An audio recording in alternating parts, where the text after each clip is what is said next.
गणपते नमः। ओम नमः शिवाय। मेरे YouTube चैनल देखने वाले सभी दर्शकों को मेरा प्यार भरा नमस्कार। आज मैं आपको नए वर्ष में जो घटनाएं होने वाली हैं उसके बारे में बताने आई हूँ, क्योंकि आपने पिछली जितनी भी मेरी वीडियोस देखी हैं 5 दिसंबर की, 4 दिसंबर की, उसमें जो भी प्रेडिक्शन की गई थी, बड़े दुख के साथ कहना पड़ता है कि वो सारी प्रेडिक्शन हमारी सत्य हुई। जैसे कि आपको बताया गया था कि आर्मी के जनरल के साथ कुछ हो सकता है या पुलिस के किसी बड़े बल के कमिश्नर के साथ कुछ हो सकता है, और कुछ आतंकवादी घटनाएं भी घटने की संभावना है। तो यह सारी घटनाएं जो हैं सत्य हुई, और मेरी पिछली 400 वीडियोस हैं, आप उसके अंदर जाके देख सकते हैं। कुछ अखंड मंथन में है, कुछ मेरे YouTube चैनल गुरुमा स्वर्ण बालक के ऊपर है। जितनी भी प्रेडिक्शंस की गई थी, मैं आपको बोलूँगी 99% प्रेडिक्शन सही गई हैं। 2019 में प्रेडिक्शन की थी कि 5 तरह का कोरोना आएगा।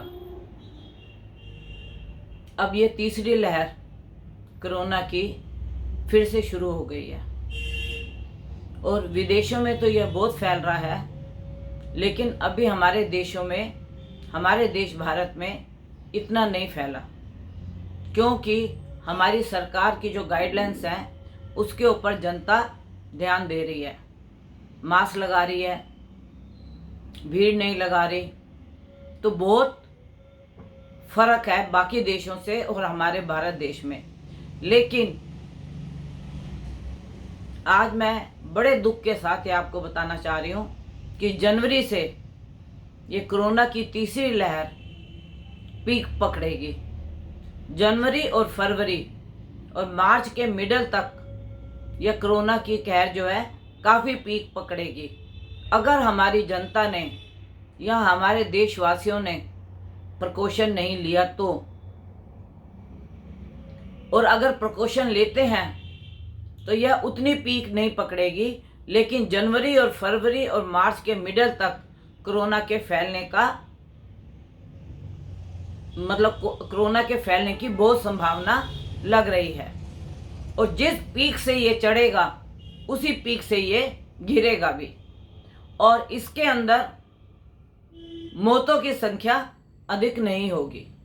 लेकिन मैं देश की जनता से अपील करना चाहती हूँ कि सरकार की गाइडलाइंस के ऊपर आप ध्यान दें, और अपने परिवार और अपने घर के सदस्य और अपने आस पड़ोस के सदस्यों का भी आप ध्यान रखें, क्योंकि अगर किसी एक को भी होगा तो यह पूरे घर को चपेट में लेकर आएगा।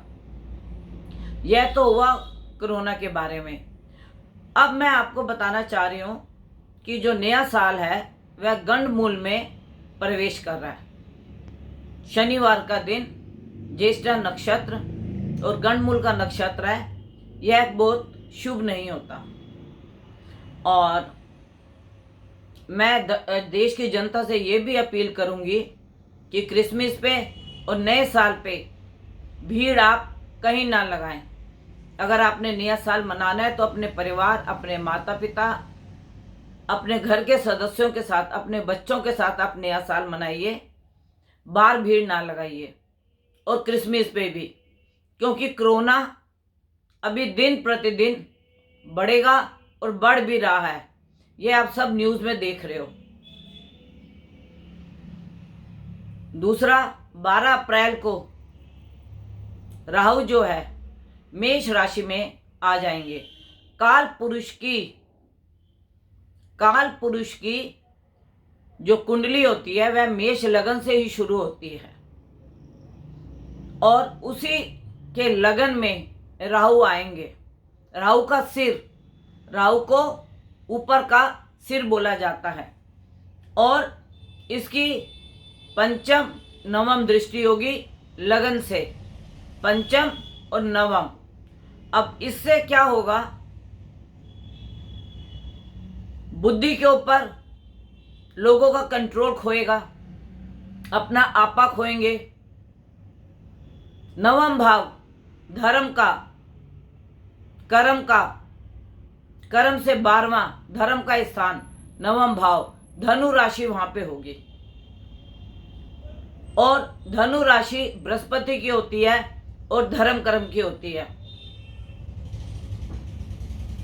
राहु से लगन में आने से इसकी कुछ घटनाएं बढ़ेंगी, धर्म के ऊपर आघात होगा, धर्म के ऊपर लोग आपस में लड़ने मरने को तैयार हो जाएंगे। जैसे अभी आपने शुरुआत तो देखी है, ये हो ही गई है अमृतसर में और पंजाब के 2 गुरुद्वारों में, तो ये घटना हो गई है और धर्म के प्रति ही हुई है। और नवम भाव धनु का, बृहस्पति का, धर्म का ही है और राहु की वहां पे नवम दृष्टि होगी। तो ये जितना भी उत्पात होगा धर्म को लेकर, धर्म के कारण, चाहे हिंदू हो, चाहे सिख हो, चाहे मुस्लिम हो, यह धर्म के झगड़े कराने पे उतारू होगा। और जब भी शनि या राहु अपनी राशि परिवर्तन करते हैं तो उससे 3 महीने पहले, 90 दिन पहले या 96 दिन पहले यह अपना प्रकोप दिखाना शुरू कर देते हैं। अभी देखिए आप 12 अप्रैल को राहु ने चेंज होना है और आप देखो दिसंबर के 20-22 से यह घटना होनी शुरू हो गई। एक अमृतसर में हुई और एक पंजाब में कपूरथला या कोई दूसरा गुरुद्वारा है वहां पे हुई। तो मैं जनता को यही अपील करूंगी, होश में रहे। जो भी कार्य है, अगर आपको कोई भी ऐसी घटना धर्म के प्रति या धर्म के ऊपर कुछ आघात लगने की लगती है तो हमें अपनी सरकार को बताना है। हमें कानून को अपने हाथ में नहीं लेना, क्योंकि अगर हम कानून को अपने हाथ में लेंगे तो दंगे बहुत जगह पे होंगे। तो मेरा आज आपको सिर्फ ये राहु के परिवर्तन होने का मैं आपको बता रही हूं। राहु के परिवर्तन होने से बहुत सी जगह दंगे और आगजनी की आपको घटनाएं देखने को मिलेंगी। तो इसके लिए मैं अपने देशवासियों से हाथ जोड़ के विनती करती हूँ, किसी कानून को आप अपने हाथ में ना लीजिए। सरकार है, हमारे पुलिस बल है, आप उन्हें आगाह कीजिए और वह इसका निर्णय खुद करेंगे या जो भी इसका फैसला होगा कोर्ट के द्वारा होगा। दूसरी बात, बहुत से दर्शकों का बार बार फोन आता है कि यूपी के इलेक्शन हो रहे हैं, यूपी के इलेक्शनों का क्या होगा, वहां पे कौन सी सरकार आएगी। देखिए, यह कहना बहुत मुश्किल है कि वहां पे कौन सी सरकार आएगी जब तक वहां का दिन निर्णय नहीं होता कि इलेक्शन किस दिन होंगे और किस दिन से इसका प्रचार होगा। उसकी प्रश्न कुंडली बनाई जाती है और प्रश्न कुंडली के हिसाब से, जैसे मैंने पहले बंगाल की प्रेडिक्शन की थी, उसी प्रकार से आपको यूपी की भी 100% कोशिश करेंगे कि आपको जो प्रेडिक्शन दें वह 100% सही हो। और बहुत से दर्शकों का फोन आ रहा है कि गुरुमां, नए साल के ऊपर आप प्रत्येक राशि के ऊपर भविष्यवाणी कीजिए। देखिए, मैंने आपको पहले भी बोला है कि तुला राशि के हजारों करोड़ों लोग हैं, मेष राशि के हजारों करोड़ों लोग हैं। किसी को राहु की दशा चल रही है, किसी को शनि की दशा चल रही है, किसी को शुक्र की दशा चल रही है। तो जो प्रेडिक्शन होती है वह सही नहीं होती, क्योंकि हमारे पास आपकी कुंडली नहीं है। हमें आपके कुंडली का इतना मालूम नहीं है कि आपको कौन सी दशा चल रही है। और यह जो फलित होता है, यह सारा फलित दशा अंतर प्रत्यंतर नक्षत्र से होता है। फिर भी मैं कोशिश करूंगी, क्योंकि हमारी संवत जो है वह 1 अप्रैल से शुरू होगी, नया साल। यह अंग्रेजों का नया साल है, 1 जनवरी।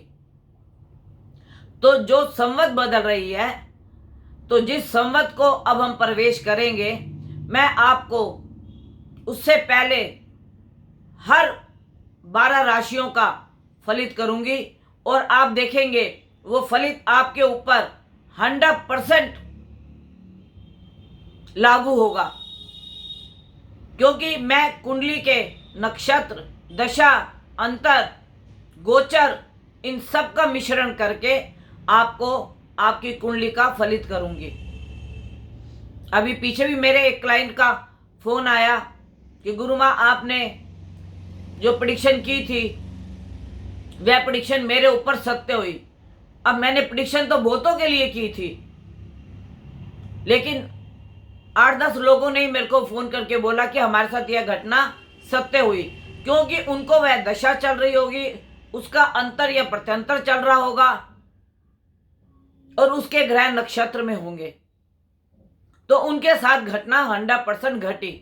तो उसी प्रकार अब नई समझ जो हमारी 1 अप्रैल को शुरू हो रही है, उसके ऊपर मैं आपको ग्रहों के हिसाब से, दशा के हिसाब से, अंतर प्रत्यंतर के हिसाब से और नक्षत्र के हिसाब से मैं आपको प्रेडिक्शन करूंगी। और यह जो अंग्रेजी का 1 जनवरी का है, इससे हमारी कुंडली का कुछ भी अवलोकन नहीं होगा, क्योंकि अभी ग्रहों की पोजीशन वैसे ही है। शनि मकर में है, गुरु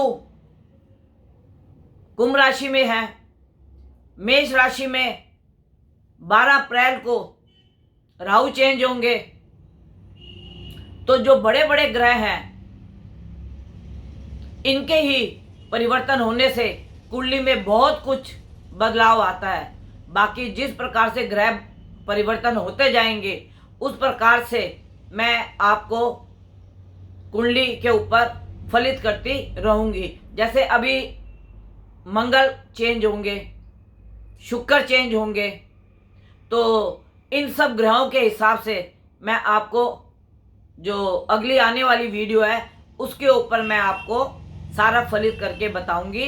दूसरी बात, 25 तारीख को जो यह कोरोना आ रहा है, तीसरी वेव का, इसके लिए मैं एक वनस्पति हवन कर रही हूं, और वह हवन मैं अपने YouTube पे सभी दर्शकों को भेजूंगी। और अगर आप उस हवन के दर्शन भी करेंगे, इतना भोले का और अदृश्य शक्तियों का आभास है कि आपके घर में कोरोना नहीं आएगा, अगर आप प्रिकॉशन लेके चलते हैं। और कोरोना क्या, कोरोना का कोई अंश भी आपके घर में प्रवेश नहीं करेगा, क्योंकि इसके अंदर हम 12 राशियां, 9 ग्रह, 27 नक्षत्रों की पूरी वनस्पति सामग्री लेंगे, और उन सभी के ग्रह और नक्षत्र के देवता, उन सब का आह्वान करेंगे। और उस आह्वान से जो हवन जागृत होगा, मुझे उससे पूरी संभावना है कि जितने भी लोग अगर उस हवन को देखते हैं, उसके बाद मार्च अप्रैल तक जो ये कोरोना का पीक का पीरियड है, वह खुद मुझे बताएंगे कि उनको क्या लाभ हुआ, हवन देखने से उनको क्या लाभ हुआ। यह मैं अपने गणपति, भोले, माँ दुर्गा, माँ काली, अपनी अदृश्य शक्तियों के आभास से आपको बता रही हूं। यह 25 तारीख को मैं 7 बजे से लेके 8 बजे तक करूंगी हवन, और उसकी वीडियो आपके पास 26 तारीख को पहुंचेगी। और आप उस हवन को देखिए और अपने इष्ट को याद करिए। हवन को देखते हुए आपको हवन की जो मैंने हवन किया होगा, उस हवन की अग्नि से ही आपको कई रूप उस अग्नि के दिखाई देंगे। और आप कमेंट बॉक्स में लिख के भेजेंगे कि आपको अग्नि को देखने से आपको क्या क्या चीजों का प्रभाव हुआ और क्या क्या चीजें आपने महसूस की। तो आज मैं आपको राहु के परिवर्तन का और जो ये कोरोना की तीसरी लहर है इसके बारे में बताने आई थी। और मैं अभी भी आपको बोलूँगी कि आप और आपका परिवार सुखी रहे। और जिसने अभी तक मेरा चैनल सब्सक्राइब नहीं किया, लाइक नहीं किया और नोटिफिकेशन का बटन नहीं दबाया, उसे दबाएं। और आप जितनी भी मेरी वीडियो पिछली हैं आप उसको जाके देख सकते हैं, अखंड मंथन पे भी देख सकते हैं, मेरे यूट्यूब चैनल पे भी देख सकते हैं। और आप उससे खुद अनुभव कीजिए कि अगर मैंने 400 वीडियो डाली हैं, अगर उसमें से 390 वीडियो मेरी सही गई हैं, उनकी प्रेडिक्शन सही गई है, तो आप अपने आप उसका अनुभव लगाइए और वीडियो को देखिए। और जितना आप मेरी वीडियो को ये 25 तारीख वाली को देखेंगे आपको खुद अनुभव होगा। आपके घर में अगर कोरोना का कहर या कोई अंश भी आ जाए तो उसके लिए मैं क्षमा चाहती हूँ कि इतना भी नहीं आपको अंश महसूस होगा कि आपके घर में कोरोना का कहर आया है। तो अगर मेरे से कोई कांटेक्ट करना चाहता है तो वह मेरे से 11 बजे से लेके 4 बजे के बीच में कांटेक्ट कर सकता है। और मेरा कांटेक्ट नंबर है 9810930691 9999338366। ये मेरा कांटेक्ट नंबर है। आप 11 बजे से 4 बजे तक अपनी कुंडली का अवलोकन करा सकते हैं। धन्यवाद। आप और आपका परिवार सुखी रहे। मैं फिर कहती हूँ, आपके घर में, आपके परिवार में कोई भी कोरोना की तीसरी लहर की चपेट में ना आए, पर आप सरकार की गाइडलाइंस का पूरा ध्यान रखें और मास्क का प्रयोग करें और कहीं पे भी आप भीड़ ना लगाएं। धन्यवाद।